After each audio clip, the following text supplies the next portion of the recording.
Shanka of the 10th Amendment Center, and of course Adam Kokesh of Adam versus the Man. And that quote is from Adam Weishaupt, and what an interesting history it is with the Illuminati, by the way. He said, "The great strength of our order lies in its concealment. Let it never appear in any place in its own name, but always concealed by another name and another occupation. Always hidden," that's their motto. And if you don't think that tactic is still in use today, if you don't think there really are conspiracies, I urge you to take a closer look. We're swimming in the evidence of it. I've been here 6 years. I've seen that happening, and I hope you're catching on too if you're a new listener or if you're not quite convinced of what's going on. We'll be back after this. Stay tuned. Yeah, I'm signing these evil 1776 flags. Doesn't get any more out of control than that, ladies and gentlemen. It's pretty un-American what we're doing here at INFOWARS.com. I mean, not only are we promoting liberty, but we're selling 1776 flags. Now that is Al-Qaeda.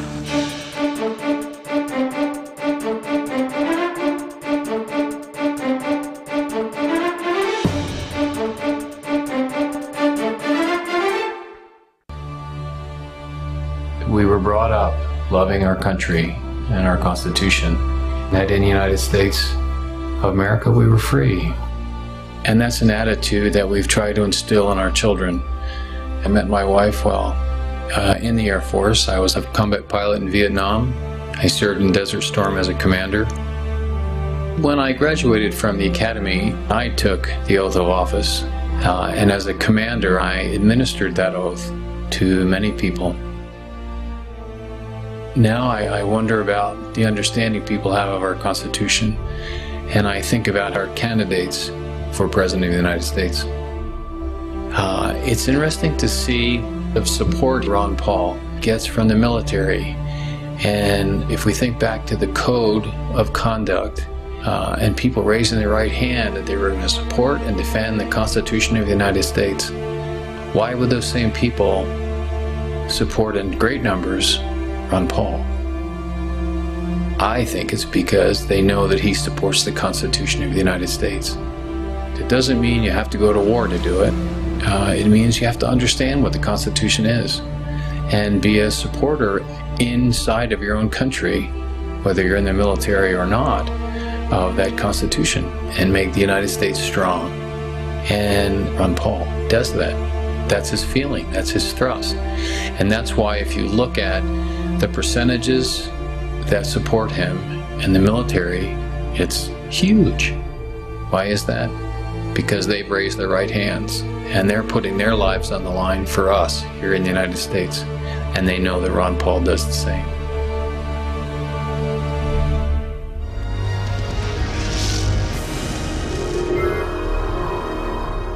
We are back from break, and in this segment we turn to Ron Paul news. There's been what I would consider another watershed moment in his tremendous 2012 campaign that's had a lot of victories, psychological and concrete. And that is the Veterans for Ron Paul rally, which was held at the White House. ABC News covered it, but only in their blog. They covered how current and former service members staged a rally outside the White House today in support of Republican presidential candidate Ron Paul. Several hundred troops and their supporters attended the event. At least that's what they reported after they corrected it. They made another classic Ron Paul mistake, as the media seems to get so much wrong in regard to his campaign, as they earlier reported that only dozens showed up. However, there were several hundred comments in their own article pointing out their mistake, and they were forced to create an update and a retraction, where they said a previous version of this blog post incorrectly listed the number of attendees at the event. They, of course, regret the error, but they also cite the fact that Ron Paul has an unusually high percentage of supporters in the military as compared with the other candidates, and it is important that they covered it. But the larger establishment media did ignore this march. People like Adam Kokesh led it. It was joined by all kinds of military people, and they're really speaking out and saying, we don't agree with where this foreign policy is going. Among other things, we don't want a new war with Iran. And here's footage of that rally, the stuff you didn't see on the mainstream news. It's this imagery of active duty and former veterans coming together, saying no to the war, saying yes to Ron Paul, that the media chose not to show you. You didn't see these images, and I don't know if it's in this clip, but they dramatically did an about face outside the White House, symbolizing their opposition to Obama's continuation of the war. And they had a moment of silence for all the soldiers who've died in combat under Obama's term, and furthermore, of all the soldiers and former soldiers who've committed suicide as they've come to grips with very strong, very tough to deal with emotional issues. And we're going to be joined by Adam Kokesh momentarily to discuss that even more. But Steve Watson has put out a report that even defense contractors are supporting Ron Paul for president. We've already covered how the military, the active duty military, have contributed more to Ron Paul than any other candidate, way more than Mitt Romney, way more than Santorum, way more than Newt Gingrich, and even more than Obama. But he even has the support of defense contractors. Why is that if Ron Paul wants to freeze military spending and stop the corruption? Well, it's because it's from individual donors, people who understand. Mitt Romney actually does have a lot of defense contractor donations, not that far behind Paul's numbers. But if you look at the number of donators, that's where the real story is. Ron Paul had at least 824 individual contributors who averaged about $215 per person, almost certainly regular people working for working stiff wages, while Mitt Romney's contributions were fewer individuals and a higher dollar contribution, I think more than $800 if I read this article correctly. And that tells a story in itself. Obama's got a lot of contractor contributions too, but none of them as much as Ron Paul. People understand where this is going. Of course, it was in Defense News on February 20th of this year.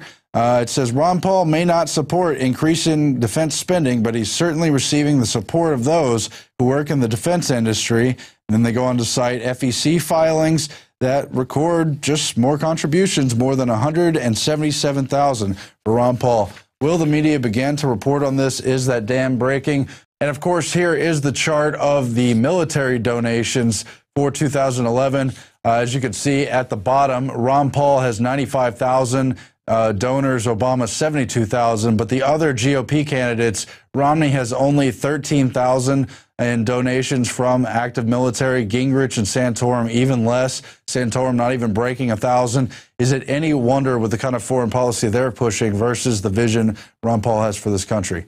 And so we are joined now by Adam Kokesh to talk about the march by the troops for Ron Paul and the effect it's had.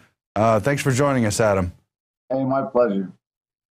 So give us your overall impression of the event, how many people turned out, and let's talk about the various factors of media coverage on this, because I think it's become significant. Sure, no, I appreciate that. And it has become really significant because what we saw yesterday was just the warm-up, just the start for Veterans for Ron Paul 2012, because the message of the event was Ron Paul is the choice of the troops.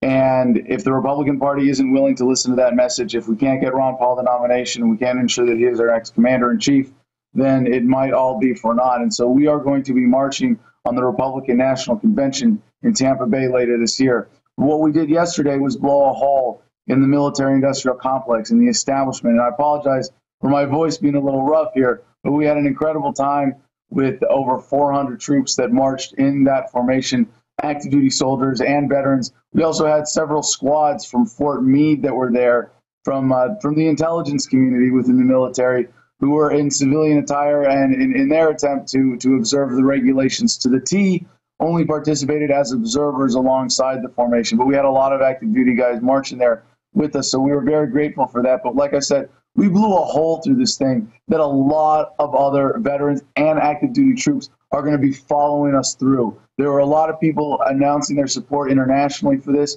Guys and gals at bases overseas made videos to promote this event. So now, since we did something in a month and a half of preparation and planning with just two guys, myself and Nathan Cox, when we started this thing, and we ended up with, like I said, somewhere between 400 and 500 in this formation, and thousands that would have been there if it wasn't for the warning from the military. Maybe if we had had a little more help from the mainstream media. But when we go in Tampa, we go march in Tampa, we're not starting with two veterans. We're starting with thousands. We're starting with over 500 that were there yesterday that were willing to show up, to do the work, to get the word out, to support Ron Paul. Now we've got 6 months. It looks like we're coming to a brokered convention after the first round of voting in Tampa Bay. Mitt Romney is most likely not going to be the nominee, and all of those delegates at the convention are going to be unbound delegates at that point. And for the second round of voting, they're going to get to vote their conscience. And we're going to be there as Veterans for Ron Paul 2012 surrounding the convention. We're going to be marching on the RNC. And if they want to disregard the voice of the troops, if they want to say they support the troops, but we're not going to listen to them, they're going to have to do it to our faces in Florida. Well, you mentioned it in passing, and I know our INFOWARS readers know who check the website every day, but other people may have missed it. They sent out a memo warning people not to show up in uniform at this event, trying to intimidate them out of their free speech and their right to political expression. Why is the system so afraid of troops coming together in support of Ron Paul? Maybe it's an obvious question. Well, there's one thing in particular about what we did yesterday that I think particularly discredits the entire paradigm of our current foreign policy and the strategy of policing the world and liberal nation building in Iraq and Afghanistan. And that is that when we got to the White House, we did an about-face and a symbolic repudiation of that foreign policy to turn our backs on the White House and President Obama. But at that point, we held a flag-folding ceremony and held a hand salute to a folded flag for as many seconds as troops who have committed suicide while Barack Obama was their commander-in-chief. And that alone, the fact that those statistics are in record numbers right now, the troops are coming home and not just getting out and committing suicide, staying on active duty, and as Barack Obama is their commander-in-chief, committing suicide, taking their own lives in desperation because of their role in our foreign policy. It's not just the strains of repeated deployments. It's coming home and not being able to say that the buddies you saw get blown up by IEDs died for a good cause. And because of that, we got that email that was sent out by a Navy attorney just a few days before the event.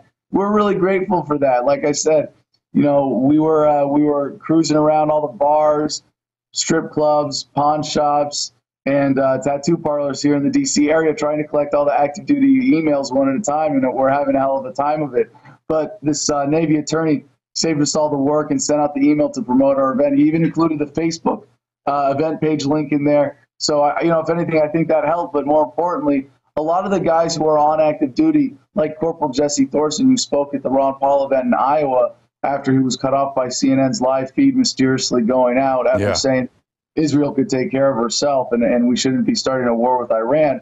Well, there are guys like that saying, screw it. It doesn't matter. You just drew the line in the sand, and we know what side we're on. We're on the side with Ron Paul. We're on the side of peace. We're on the side of freedom. We're on the side of defending America. And it shouldn't be a surprise to anybody that the people who are willing to put their lives on the line to defend this country want a commander-in-chief who's going to be decisive.